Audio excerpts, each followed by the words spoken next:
Ողջույն սիրելի բարեկամներ, եթերում դե իհարկե առականին է։ Մի ընդարձակ անտառի բացատում ապրում էր մի կախարդ, որն ուներ ոչխարների մեծ հոտ։ Ամեն օր նա հոտից մեկ ոչխար էր մորթում եւ ուտում,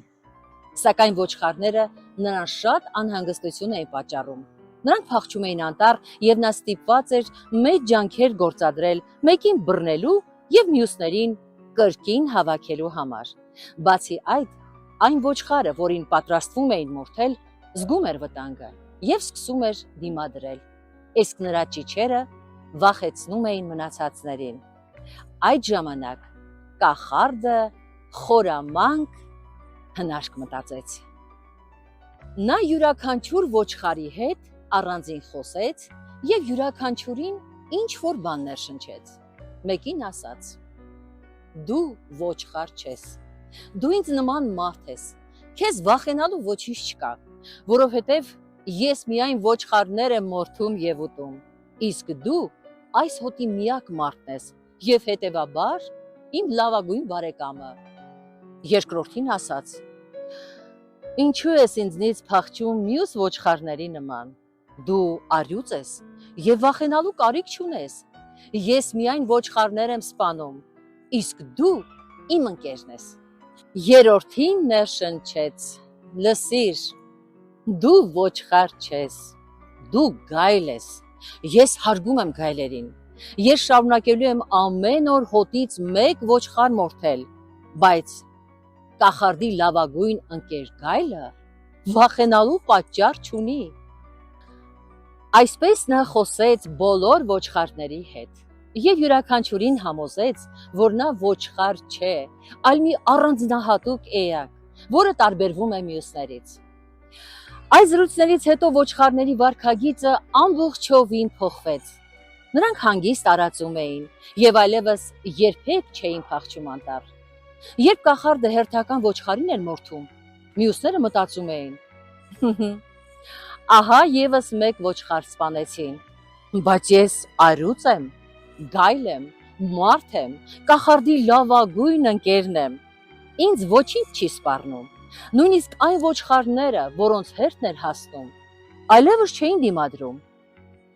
Կախարդը պարզապես մոտենում էր մեկին եւ ասում. Օ, իմ լավագույն բարեկամ, վաղուց չենք զրուցել։ Եկ ինձ հետ բակ, պետք է քեզ հետ խորհրդակցեմ հոտի գործերի մասին։ Եվ ոչխարը հպարտությամբ հետևում էր նրան։ Այստեղ կախարդը իսկապես հարցնում էր, թե ինչ վիճակում են հոտի գործերը։ Զոհը մեծ ոգևորությամբ պատմում էր ամեն ինչ։ Իսկ հետո կախարդը սպանում էր նրան։ Քանի որ մահը ակնթարթորեն էր վրա հասնում, ոչխարը չէր հասցնում հասկանալ, թե ինչ է կատարվել։ Կախարդը շատ գոհ էր։ Նա բարձրացրել էր յուրաքանչյուր ոչխարի ինքնագնահատականը։ Արդյունքում նրանք դադարել էին մտածել անխուսափելի մահվան մասին, դարձել էին ավելի հանգիստ, վայելում էին կյանքը եւ խաղաղ արածում։ Տարիներ շարունակ նա հեշտությամբ կառավարում էր հսկայական հոտը։ Բայց ամենահետաքրքիրն այն էր, որ մյուս ոչխարներն էլ սկսեցին օգնել նրան։ Եթե որևէ չափազանց խելացի ոչխար սկսում էր կասկածել իրականությանը, ապա մնացած ոչխարները, ավելի ճիշտ առյուծները, գայլերը, մարդիկ, կախարդի լավագույն ընկերները անմիջապես հայտնում էին նրա տարօրինակ վարքի մասին, եւ հաջորդ օրը կախարդը հաճույքով ուտում էր նրան։ Առակս զինչ ցուցան է։ Խելացի մարդը չի հավատում նրան, ով շոյում է իր ինքնասիրությունը։